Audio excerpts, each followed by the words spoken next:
We are back with another IP battle summary of the latest and greatest Shark Tank episode. We're on season 15, episode 19. Now, this one is started slow, but hey, this season really, or this episode really ramped up towards the end. Now, before I give you my take, I always like to start off with kind of refreshing or recapping the different pitches that they had on Shark Tank, and then I'll give you my take. And I want to hear from you, so be sure to leave your thoughts in the comment section of, and just keep in mind the question we're going to try to answer at the end. What pitch do you think is going to make the most money over time? And then what pitch do you think was going to have the bigger societal impact? In other words, it's going to be around 10, 15, 20 years from now. Again, the episode kind of started slow, but I think it definitely picked up towards the end. And again, I'm a senior intellectual property attorney, I'm looking at everything IP just to make sure these different businesses, these different individuals, the different business owners are protecting their IP. So we're going to start with VEBA, which for those of you who don't know was the bottle monitor. We're going to give a quick recap, and then I'll come back and share a little bit of my thoughts on it. Hi, Sharks. I'm Beyond. And I'm her husband, Sean. We're from Fort Lauderdale, Florida. We're seeking $150,000 for 15% equity in our company. Honey, hurry. The baby just woke up and it's feeding time. Grab the fresh bottle I just I have no popped. idea which one is good. Oh, no. How long's this one been out? Check the sticky notes. Sticky notes, right? Yeah. Sticky notes? They're everywhere. Oh, Everywhere except for the bottle. Sharks, Oh. breast milk is liquid gold, but it doesn't last forever. So to make sure your baby has fresh, safe milk, you've got to track how long it's been sitting out. So parents are left manually tracking their expiration Yeah. times. We Don't used put to it in the use sticky refrigerator. notes, spreadsheets. Even the back of our hands. But Sharks, pumping breast milk takes time, and buying formula costs money. That's why we created VEBA, a smart baby bottle monitor that attaches to any bottle and tracks the expiration of breast milk or formula. Here's how it works. You simply prep the milk and slide the VEBA onto the bottle. From there, it tracks the temperature around the bottle at all times and sends an alert when the milk is expiring. Parents can even track the expiration time by shaking the bottle. It automatically detects feedings and sends that information back to the app, so parents always know that baby is eating enough. So Sharks, who's ready to shake up the baby industry and milk this deal? So this was interesting. And I would first like to say, I looked up whether or not all of these names had trademarks on them. And because again, a lot of times, or when we were kind of checking out the website on the actual review videos for that particular pitch, and again, be sure to check out those on the channel as well. A lot of times they didn't have the R in a circle, which is, pretty much letting everyone know that this is a registered trademark. They had either the TM or they didn't have anything. So I'll always advocate for if you have a registered trademark, if you have registered your trademark with the United States Patent and Trademark Office, otherwise known as USPTO, definitely put the R in a circle at the end of your trademark just to put people on notice that this is a registered trademark term. Now, going back to VEBA, even though they didn't have the R in a circle, and I think they maybe even had like the TM at the end of it on the actual pitch, this is actual registered trademark term. So the term VEBA is a registered trademark term. So good job to the inventors, good job to the business owners for making sure that they kind of protect their IP, because again, that's what I'm trying to provide value and making sure you guys are protecting all of your IP that's associated with the business. Now, I'll tell you, I was actually pretty surprised on this one because I thought that it would get more traction. As I kind of slept on it and kind of woke up and kind of thought about it a little more, the three things I look for is it simple, is effective, and what's the market like? It seemed like it was definitely simple, and it seemed like it was an effective way to tell whether or not the bottle or breast milk or whatever the case may be has gone expired or not. However, the market, even though it's in the market dealing with babies and newborns and things like that, and that's obviously a big market, I think the subset of that market being, okay, how many people actually care about whether or not the milk has been expired? It seems like the Sharks didn't think that was a big enough market for them to go win, and that's why at least this couple, which by the way, I love the husband and the wife couples, they being on the same page, coming together, being all in. This couple was definitely all in. I think they said that he cashed out their 401k and sold their houses and things like that. But it seems like the Sharks weren't convinced that this subset of the market, that being trying to tell whether or not the bottle has gone expire is big enough for them to go in on. And I guess I thought about that in overnight, and I would probably tend to agree with them on that. I think if this was obviously, if we're talking about this as kind of extending the life of the bottle, I think that's definitely a big enough market within that whole kind of baby market. But the fact that you're just trying to tell whether or not the milk formula, what have you, has gone expired, man, it seems like that's an interesting one. And maybe after on second thought, I would tend to agree with the Sharks on. Again, they do have their patent on the product, the monitor, which again, you slip over the bottle. So I thought that was good that they're protecting their invention. I know that this couple isn't going to go way lightly, so they're going to continue to kind of fight and kind of look to break their product through. I definitely see this being big for new parents that are parents for the first time. So if you have a newborn and this is your first kid, you're trying to be over prepared, so to speak. I definitely see somebody kind of buying this, but I also can see people buying this as gifts for baby showers and things like that for the parents. But I think as you have, say 2, 3, 4 kids, if you will, it may be less likely that a parent will go out and get this baby monitor. And I think they were actually pretty expensive. I think they had them listed at $90. I want to say no, $80 or $90, and that's just for one monitor. I would imagine that you're going to need 2 or 3 to go over, different bottles. So again, I'm going to try to get them on the platform, but that's I guess where we stood with that particular pitch. Let me know your thoughts. Would you use this device, or to the extent that you have a device, how do you like it? Please leave that in the comment section. I would love to hear from you guys as the audience members and get your feedback on the actual product. Next, we will be looking at Highbear. So let's go back and get a recap on that, and then I'll give you my thoughts. Hello, Sharks. My name is Mark Sagonis. I'm a U.S. Navy veteran from Truckee, California, and today I'm seeking an investment of $150,000 for a 5% stake in Highbear. Now, $3 million. insulated bottles are fantastic for, carrying water, but they're really not so great if you're trying to make any of your own beverages on the road. This is the all-day adventure flask. You can craft all your favorite beverages, from cold brew to cocktails. Sharks, let me show you how it works. This one's in pour over mode. Just add a coffee filter, coffee grounds, a little hot water in the top, boom, pour over coffee. If you're decanting a bottle of red wine, there's a screen in the middle that'll aerate your wine and catch any of the sediment that you don't want in the bottom of your glass. Shaking cocktails, ice in the bottom, cap with your cocktail shaker, fill the top with margarita, head to the barbecue. This is the filter basket.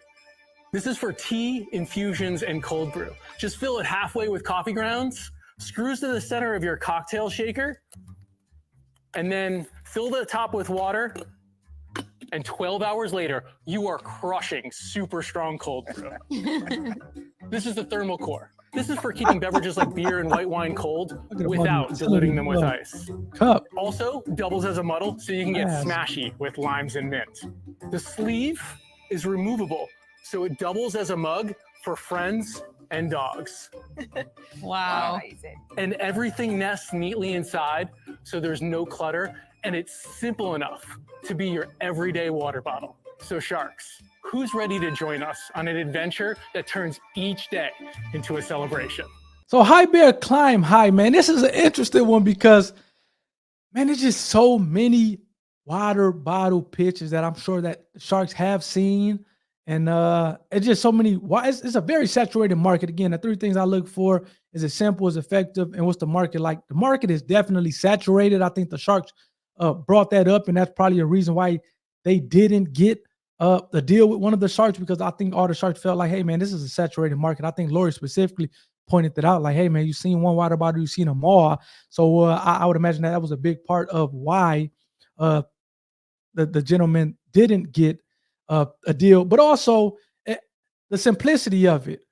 I know a lot of times we think, okay, this thing has a ton of utility, a ton of functions, which, I mean, it's cool to look at, but when it comes down to it, just because it has a lot of parts and does a lot of different things, that may not always be the best thing. It seems like he's protecting his patent, which is cool.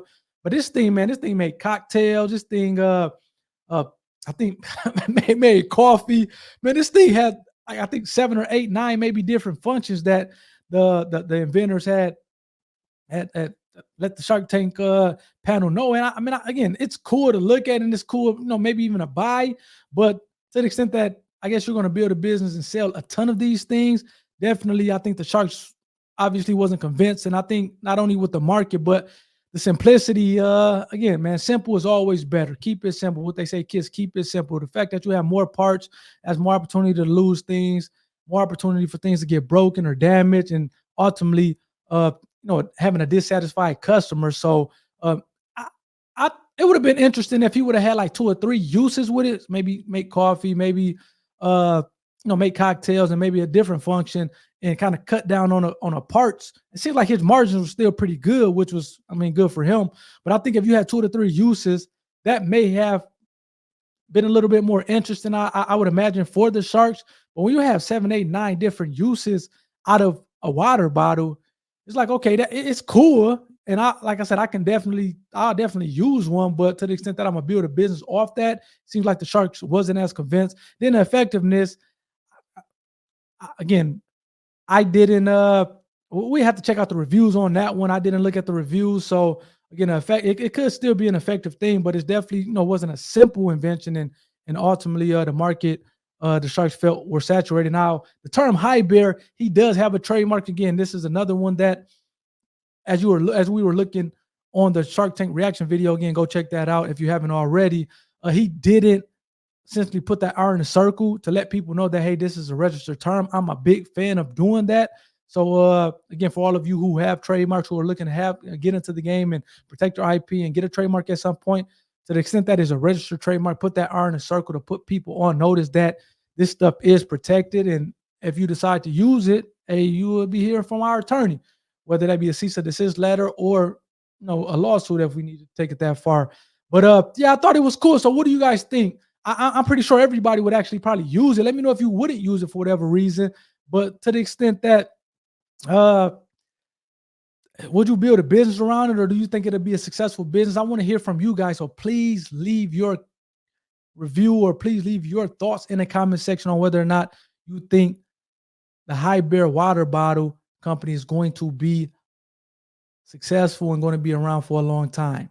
Now, again, those 2 didn't get deals, and I think we were saving the best for last with the other 2. So let's go to Ritualist and get a recap on that one, and then we'll come back and I'll give you my thoughts. Hi, Sharks. My name is Dawn Myers. I'm from Baltimore, Maryland, and I'm asking for $150,000 for 10% of my company.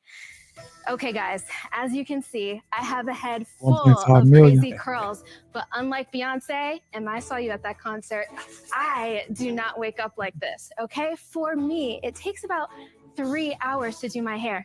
That's crazy. You heard that right. Wow. For people with highly textured hair, it's beautiful, but it's complicated. It takes forever. It makes travel impossible, and it takes all of this to get the job done. But not anymore. That's why I developed the Mint, a patented 3-in-1 styling system that makes the process of styling curly hair faster, easier, and healthier than ever. This is how it works. You simply load your pod, think of them as coffee pods, except for your styling products, and you let the Mint gently warm and condition your products. That's where the magic happens. Then you streamline the process of detangling and applying your liquid products to get the easiest, fastest, most juicy curls of your life. Sharks. This isn't just about beauty. We're solving a deep pain point in the lives of 50 million Americans, and we plan on making a lot of money while we do it. So Sharks, who's ready to create a world where curls and kinks are catered to with the Mint? Now, and I actually, and this actually out of all 4, this is the Ritualist, the name Ritualist, as I was doing my trademark search, I didn't see that she had a actual trademark on the term Ritualist, even though it says TM, so she's using it in a trademark sense. It has the term TM at the end of Ritualist. However, when I was looking at the test database, I didn't see an actual trademark application even pending. So again, maybe she just did it, but that lets me know that she isn't even looking to, I guess, file for a registered trademark, which I thought was odd, especially since she's telling people that she's using the term Ritualist in a trademark sense. Maybe the test database is a little slow and hasn't kind of got brought up to speed, which I guess is highly unlikely. But putting that to the side for a second, I love this lady's energy.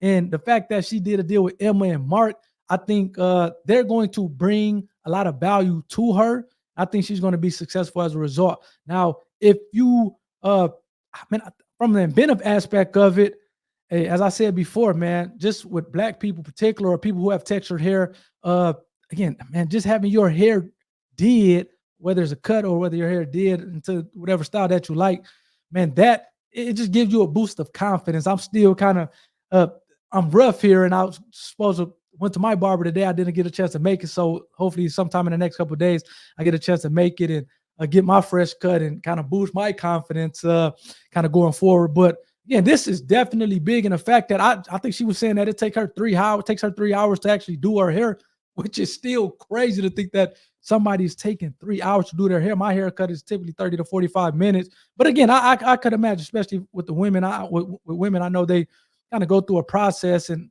use a number of different, I guess, liquids. I'm not sure if that's the right term, but liquids or products on their hair.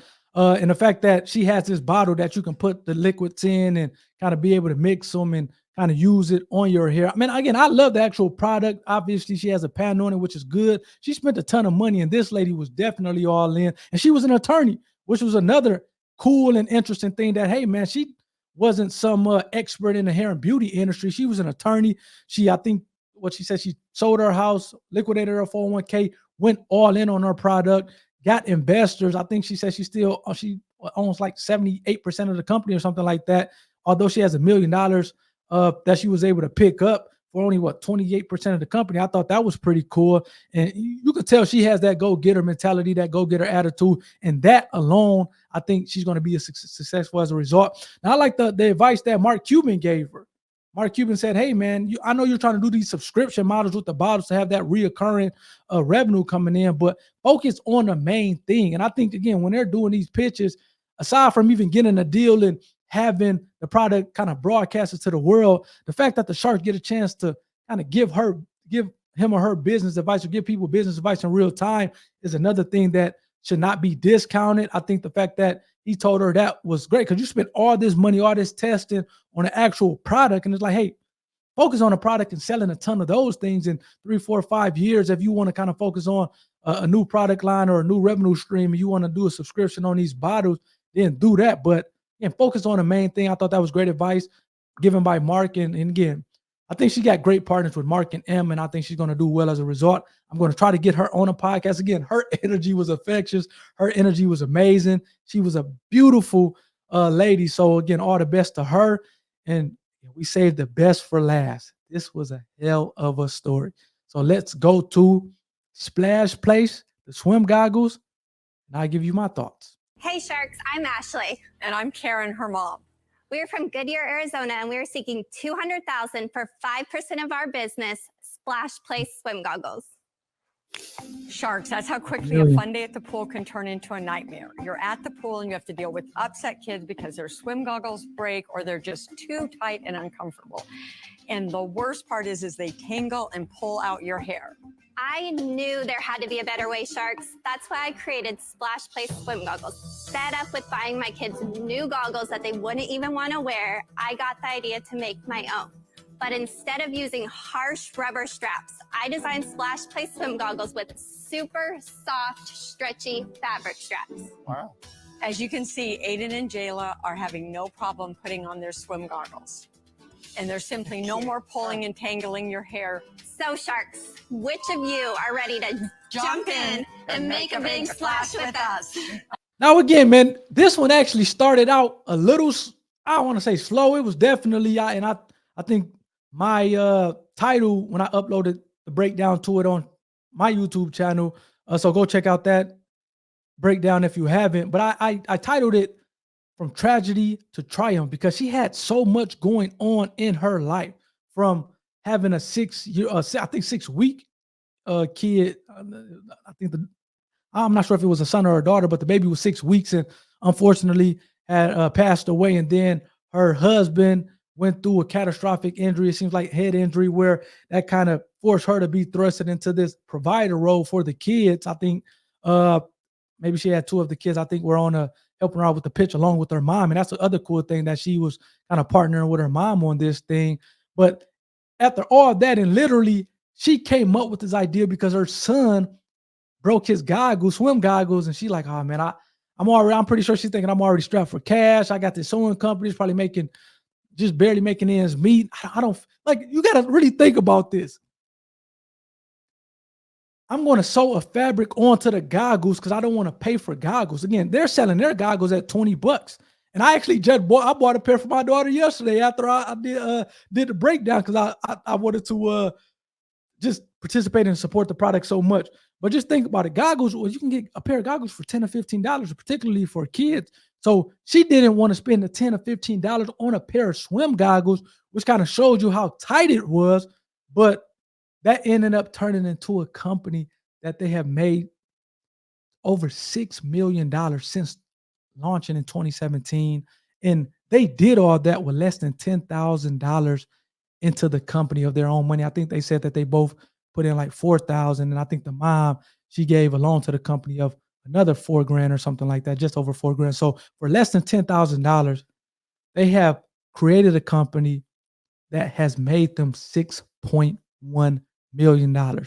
If this is not the American dream, I do not know what is. So this one actually had me pretty pumped, because again, you can do this. This is my whole point of doing all these videos that I do, whether it's interviews of different inventors, whether it's a Shark Tank breakdown interviews, whether it's these IP battle videos, is anybody can participate and build a business, build a product. We all have ideas that kind of we encounter solutions to problems that we are dealing with on a day-to-day basis. The difference between the people who start businesses, make money, and are successful is that they actually did something and got into the game, as opposed to just letting that idea or that solution go in the back of your head and not doing anything with it. I love the fact that they did something with it. It's always interesting when you're back against the wall and you're like, hey man, it seems like that's always a thing.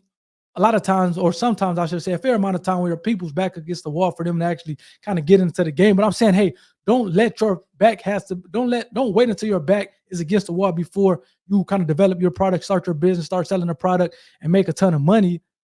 Do this, because this definitely, just think about that. You're making essentially $1 million a year. Do you not think that has changed her family life forever? And she's just getting started. She has struck a deal with Lori. And I think Lori's going to be a phenomenal partner. I literally interviewed Megan, who has Swift Paws, the dog lore course, and she did a deal with Lori, and she talked about it on my platform. Go check out that video if you haven't, how Lori was an amazing partner. She gets to talk directly to Lori a lot of the times, in addition to her team, and Lori is definitely vested in her success. So I think these two ladies got a great partner in Lori, and I think the sky's the limit for them. So I want to hear your thoughts in the comment section. But yeah, what do you think? Who do you think is going to make the most money? Obviously, we know Swim Place is making the most money as we speak. And in my opinion, I think that they're going to continue to make the most money. I love the product. I think the fact that you have these designs on a product is going to be something where I almost bought my daughter two pair of the goggles, because again, just the designs. I think that's going to be unique in terms of, hey, it's going to be easier to sell multiple pairs of the swim goggles as opposed to just buying one. But again, the fact that you're talking about swimming goggles for kids, I think that's going to continue to be around. And again, I just think this is a gold mine. They're already making a ton of money, and I think Lori's going to put these ladies in a different stratosphere. So again, in my opinion, I think Swim Goggles is going to be the company that is going to make the most money out of these four over time. And as far as the bigger society impact, again, I'll probably give the nudge to Swim Goggles as well. The fact that you have these, this fabric that you can customize and kind of put your design on. And I think that's going to be something that, again, I haven't seen it up until this point in time. It'll be interesting when my daughter does wear. Do I get a lot of comments and feedback on it and ask, hey, where did you get it from? But I think once this thing really take off and kind of hit the mainstream, yeah, they made $6 million and they haven't hit mainstream. I think once this thing hit mainstream, this is going to definitely be something that will be around for a long time. I'll probably give the nod to Ritualist as far as a second place, because I love their product, and I think she has great partners in Mark and M, and I think if that's done right, that will also be something that will be around. But what do you think? Do you agree with me? Do you agree with me? Do you think Swim Place Goggles is going to be the company out of these 4 pitches that's going to make the most money that's going to be around in the next 15, 20 years? Or do you think another one? Do you think Viba with the bottle monitoring is going to be around? Do you think High Bear with the multifaceted utility water bottle is going to be around? Or do you think Ritualist is going to be around that